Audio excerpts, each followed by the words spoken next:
Like I just had a memory when I said that, it triggered a memory. Isn't that funny how the mind picks right up on what you're doing?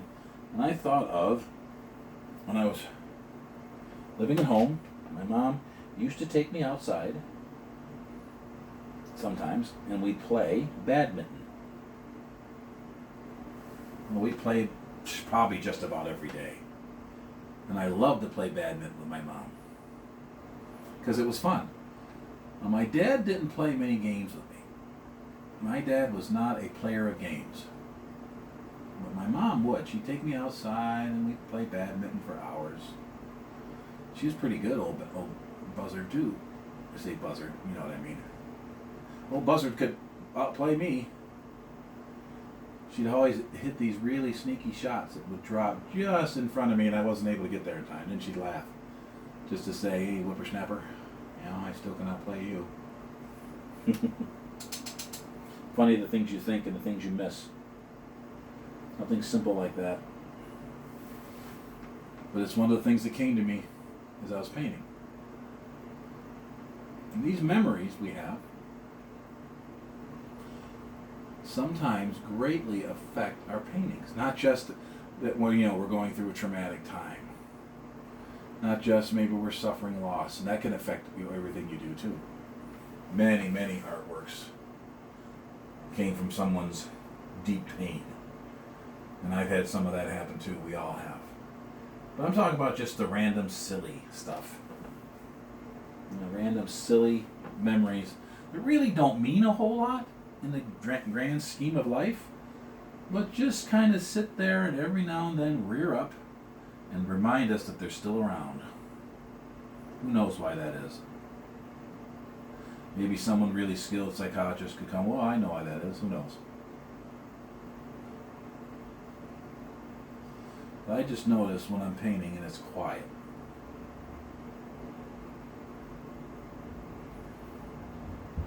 The flood of these weird memories, or I'll call them not weird, but random memories, can just come one after another. Kind of like a slideshow that's out of control. Kind of like a computer screen that just keeps flashing faster and faster and faster. Sometimes you only, experience a couple seconds of a memory and then it's gone, you're on to something else. I don't know, maybe your mind is searching for something, who knows? Don't know the reason why our minds do it. But I noticed, as I was painting more and more and more, that these memories, kind of like a movie. Boom, boom, one after another, after another, after another. And that I wasn't just concentrating on my painting. Now, I tell my wife I'm going up to paint, but sometimes I'd be going down memory lane at the same time I'm painting. Memories I haven't thought about in forever. Things I thought I had forgotten. Just randomly flash across my mind for whatever reason, right? I think one of the reasons it happens is we got quiet. We have forgotten how to just sit quietly. Not really have anything to do. COVID kind of retaught us some of that, didn't it? But even then, I bet a lot of us just kept trying to find something to do. Whether we just, we went to the park, we went to this, we just couldn't just sit, could we? What's wrong with just sitting sometimes? And just being. Some of my best memories are sitting in a quiet house, no TV running, and just letting my mind go. Maybe with my eyes closed, maybe not. Your mind can go on a trip without you closing your eyes, can it? And sometimes I think our minds have things to tell us. And when we finally shut up and listen, sometimes we get things revealed to us. But we just don't do it enough to really get the full effect. I find the more I just sit quietly or paint quietly. This is as quiet as I am. It's when I'm painting. TV's not on. I'm not checking my emails. I'm not looking at social media. I'm not doing any of that stuff. I am just being. Letting my mind go and just being what I am.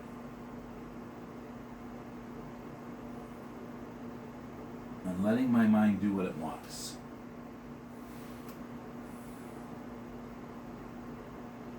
I was always amazed when I watched some documentaries and psychiatrists and things and scientists say we use about 10% of our mind.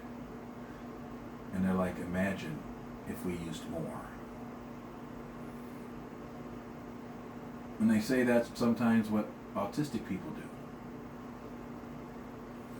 Part of their mind is so sharp, it makes us look foolish in comparison. But parts of it don't work too. Don't work like they should. I'll wonder, now I'm no doctor, that if some of what happened was their mind got to be so brilliant that it was too much to handle. Some scientists have said that if our minds ever really exploded with all their potential, could we handle it? You know? If we had really had our minds unleashed, could we even deal with it?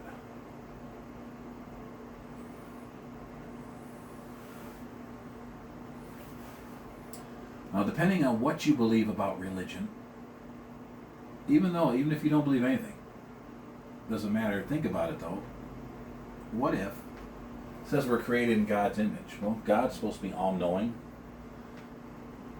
so we must have some of that in us. I know I've met people that thought they were all-knowing. I bet some of you just came up with a picture in your mind of someone like that too, didn't you? They're not, but boy, they think they are. Oh, they're in the law. Just kidding. Just kidding. You know what? And that happens, doesn't it? That if we really were in God's image, or if you believe in some higher power of some kind, that higher power is brilliant and it put us here, we must have some of that ability, huh? And maybe sometimes we get flashes of it.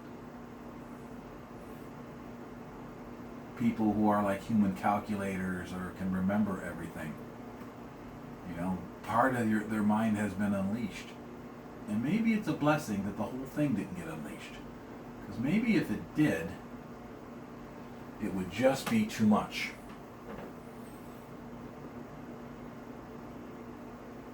As life goes on, maybe more and more of this is going to get unleashed.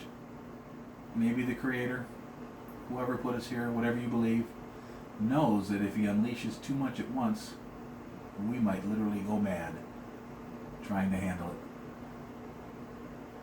Because it would almost be like having complete power and control. Well, once you get that, if we did get that, would we be able to handle it? What would we do with such power, right? Here's the scary part. Would we be kind? Would we be giving? Would we use this great power to help people? Or would we just help ourselves and to heck with other people? Right? Depends on who gets the power, right? Maybe it's good that everyone doesn't. Because there doesn't seem to be any way of predicting who is going to have this ultimate power. And what if someone gets the ultimate power that is someone we really don't want to have the ultimate power? Someone who's evil, someone who would hurt people with it. So I think it's good that we don't. I think that's my conclusion. And again, one of the thoughts I thought of while just sitting here. And it didn't dominate what I'm doing. I'm still painting. I'm still thinking about the painting. I'm still composing with it. But yet these thoughts come. And it's just strange, isn't it?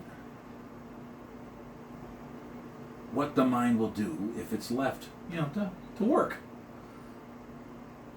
if we just let our minds work. I think sometimes we don't need to really train our brains. We just need to let it work. But we're so busy. We have so many things to do. Most of the time when we look at those things, they weren't even that important. But we think we do, right?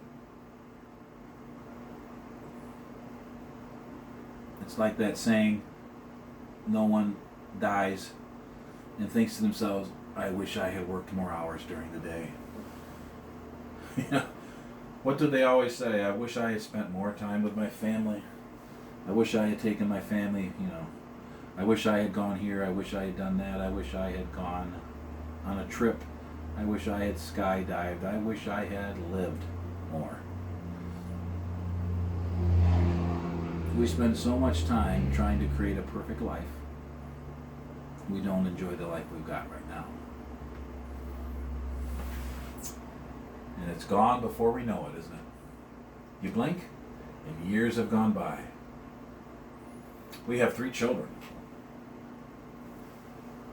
And boy, they're gone now. They're on their own. And we miss them often.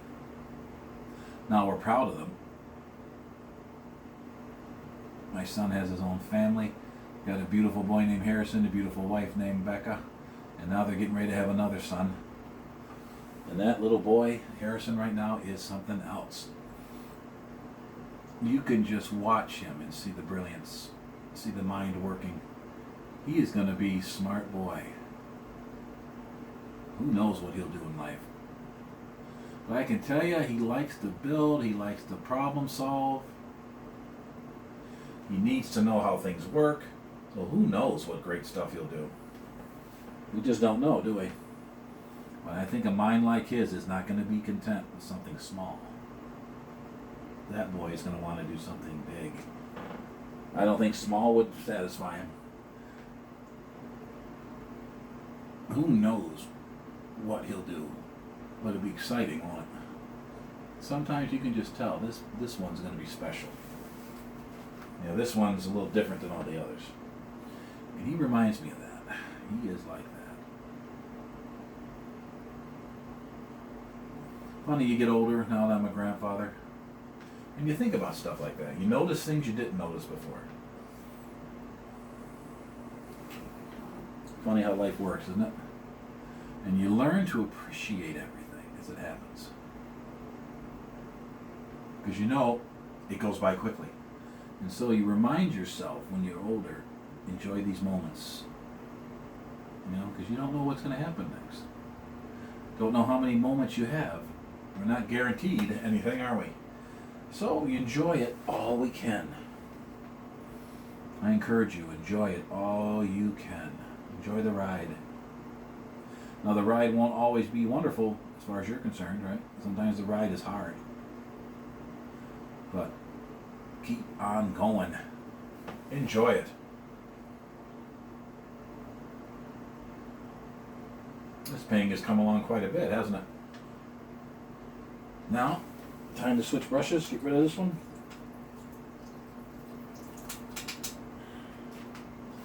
Clean this really well. The directions that came with the brushes said make sure you clean them well, because these working depend upon them being very pliable.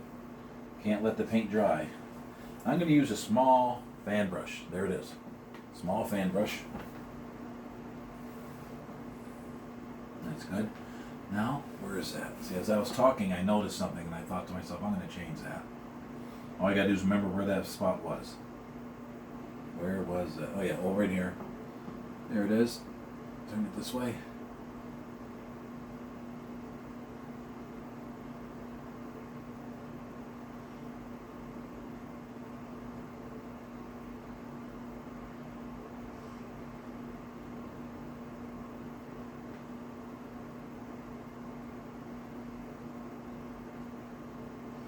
Try to create a little bit of a rounded shape in here. Yeah, a little more like that. There we go. I mentioned make your mark, right? I'm getting too would-be here. There we go. So as I say that to myself and do it, there it comes. Now, I remember art being my way of being better than other people.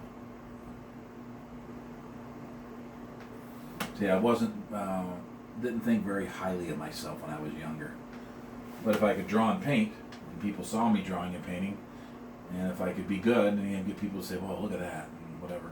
Gave me a shot, right? Gave me a shot at being a little more liked, whatever you want to call it. That's really what it was about. Realizing I wasn't the world's most popular person. And kind of going, I got to figure out some way to give myself an edge. So art was my edge. I would draw somebody or I would draw something and then, accidentally, of course, let people see it in hope that they'd be impressed. And it gave me a little bit of an ego boost. And I wasn't very popular, so ego boost was a good thing.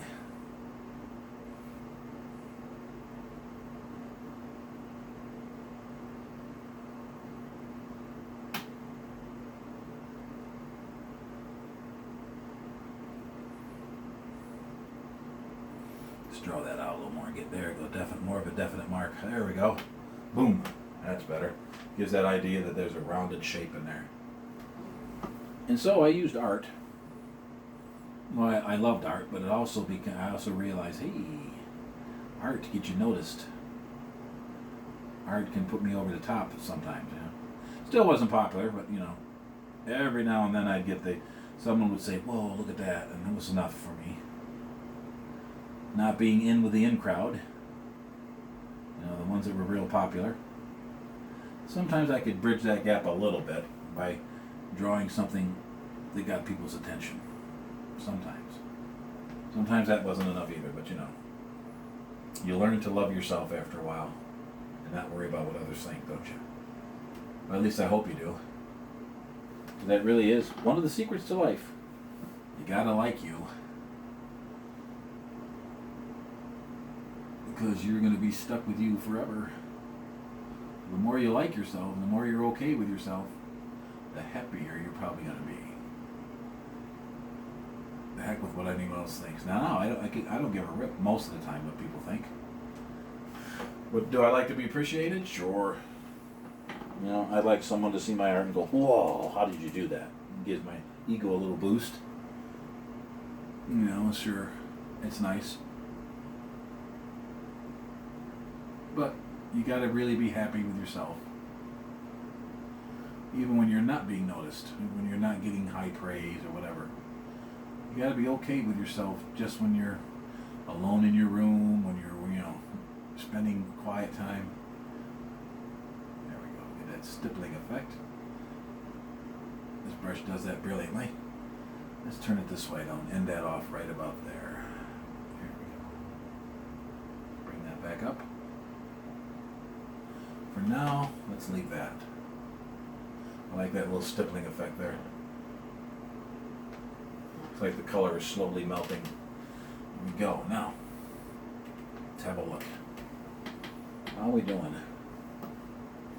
I think we need a little something right under this blue area here. Let's go here and go. Just give it some dimension here. Needs a little bit of work right there. Getting a little too boring here.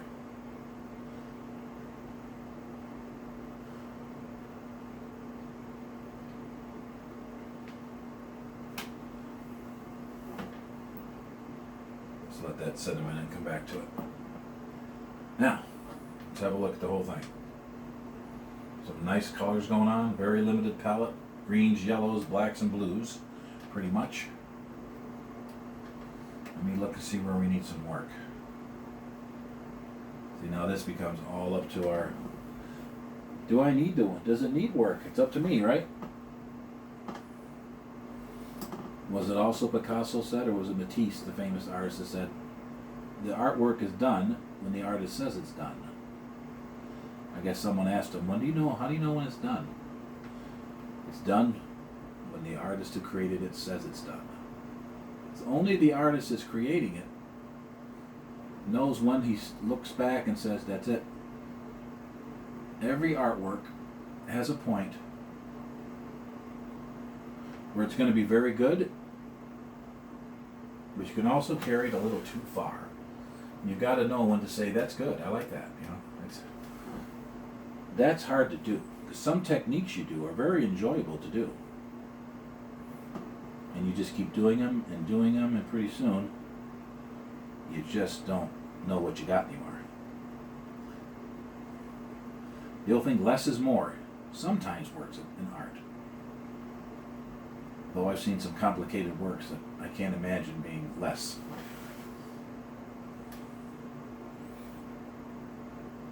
The artist decides when it's done. That's a lot of power, isn't it? Well, what if that painting becomes famous? You wonder if, artists go look at famous works of art. And you wonder how many of them wonder to themselves, I think you ought to have done that a little differently. It's very presumptuous, isn't it? To even think that. Imagine going up to going up to the Sistine Chapel and going, I would have gone a different direction. Yeah. Sometimes we think way too much of ourselves. Great artworks are great because the artist knew exactly when he should stop, or she should stop. And she did. He did. Listened to themselves and went, time to quit. Because they knew somehow innately, like every artist does, we just get a sense that it's time to stop that artwork. And I can't explain to you how we know. If you're not an artist, if you are and you're watching this channel, you probably are.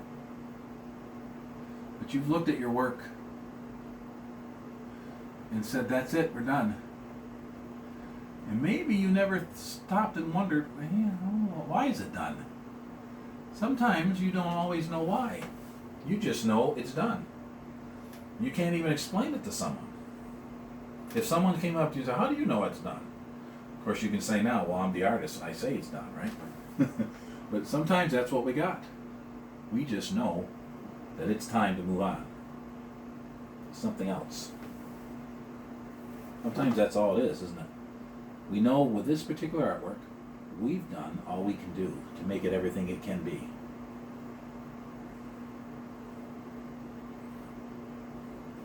It just fulfills a certain thing in our life, in our mind, in our hearts, that only we know when it's done. That moment you step back and go, and you're satisfied, you hang it on the wall, and you can go by it and look and be very happy, or you sell it to someone and they're getting enjoyment out of it. And you just know it's everything you could make it. It's a special moment. Every artist goes through that. Now I've got hundreds of paintings that I've done over the years. And some of them I love. Some of them I don't. But I think the reason I don't, in some cases, is during that particular time in my life, that painting satisfied something special deep inside me that I no longer need to satisfy. So when I look at it, I'm kind of, because I've forgotten what that is. There's nothing wrong with that. You moved on. Alright? It's okay to move on. Nothing wrong with moving on to the next thing in your life. Sometimes we forget. It's okay. It's okay to move on. You don't like an artwork? That's okay. It just doesn't mean what you did at the time you made it. So kind of think of that sometimes. When you're like, I don't like that, and then stop yourself and go, yeah, but one time that really satisfied me. And just remember to enjoy it anyway. Look at it and smile and go, well, it did something for me when I needed it the most. Just like certain artworks you have satisfy you deep inside more than others. And if someone thought about buying it, you'd be like, even though that's what we're supposed to do if you're a professional artist, if you're trying to make a living doing this, right? you're supposed to be selling some of these, but some of them just, you don't even know why all the time. They have a special place in your heart. And every now and then you get them out,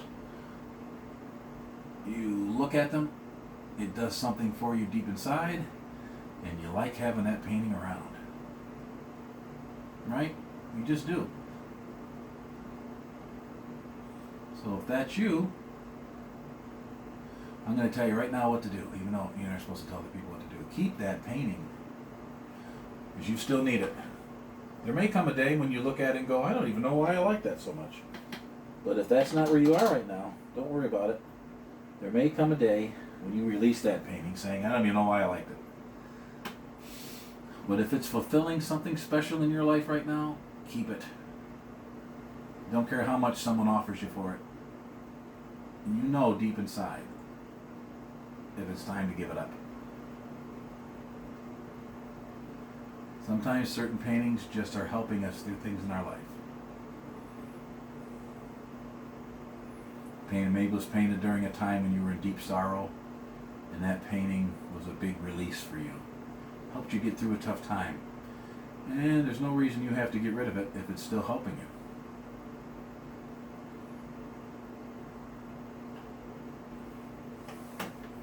It's your painting, right?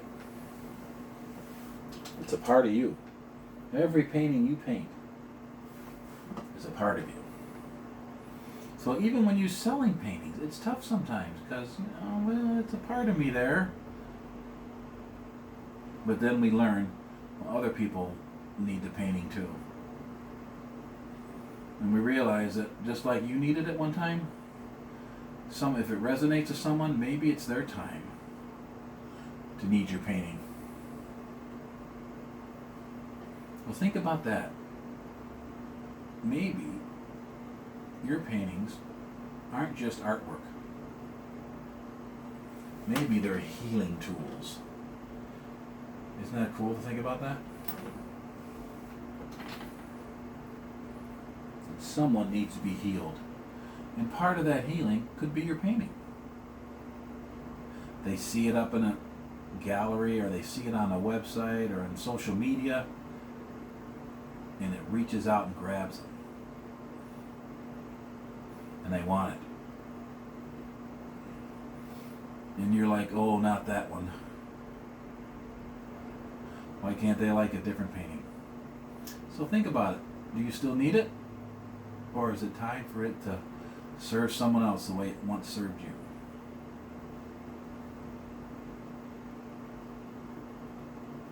I've done that with paintings. I've had paintings that I buried to the back of my place where I keep them, hoping no one will see them, because I'm not particularly happy with them for whatever reason. And then someone will always seems to find that one painting that you're trying to hide. And that's the one they want. And if you listen to them, sometimes they tell you why they want it. I had a picture of an old farm I did, and it didn't come out, I don't think, particularly well. At least it didn't satisfy what I was trying to do at the time. Let's put it that way. I missed the boat. So I think some of the colors were kind of muddy, and and someone else saw it, and they said, and I didn't realize this till later, that reminded them of their dad's farm. And their dad was very special to them, no longer there. But that painting reminded them of happy times. And so they bought that painting, and I was like, oh, I wish I hadn't signed it. I wish I had put my name on that. But they left with a big smile and said my dad would have loved this painting. And there it is right there. The thing we forget. See, for them, it took them to a happy place. And whenever they look at that painting, they'll think of their father. And you help to do that. And who knows how long they'll have that in their family. How pass it down from generation. And maybe they'll tell stories about it. You just don't know. You know, and each family will say, this painting was painted 100 years ago by so and so, and your name's there on it. And it reminded your great grandfather of his dad, and he's kept it in the family ever since. Kind of cool when you think of it that way, isn't it? So sometimes we just need to release. So I want to encourage you. That's you, you know, and you think you've got something, and you want to, someone's been bugging you to buy a painting, but you've got that, you want to hold on to it. If it's something you still need, yes, keep it. But if you look at it and you go, you know, and you see the look on their face, and they kind of tell you, you know, why they like it. A lot of people will. They tell you it reminds them of their mother or their dad or some special place. Then you can think about, maybe it's time for it to be a healing in their life, like it was in yours. I really believe we don't paint paintings just because they look good to us. I think when we pick a subject and we paint it, even if it's a landscape painting and he's going right from a photo. He said, I'm going to make this look as real as I can. It's going to look just like this photo. I still don't really think that's why he's making it. I think it resonates something else. And if we had time to really get into it with the artist, maybe he'd say, you know what? That looks like a place I used to play when I was a kid. I used to climb a tree that looked just like that tree. I used to live in a barn or in a house that looked just like that barn and house. And it brings back a memory. And there's nothing wrong with having good memories in life. Don't want to live in the past all the time. But there's nothing wrong with going back to the past, touching some of those things that made us feel special all over again.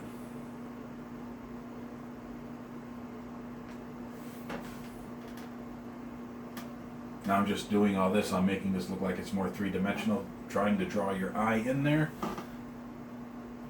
making you believe that there's something in back of this. This exists maybe in space, or it exists in another dimension, who knows, right? This shape we've created here could be anything. Now we're kind of giving it some grounding. It exists in a space. And that space has real dimension. There we go.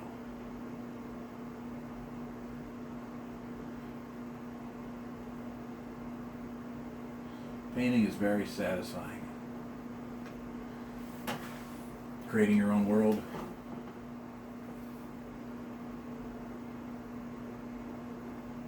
These mindflections I'm talking about. Using these memories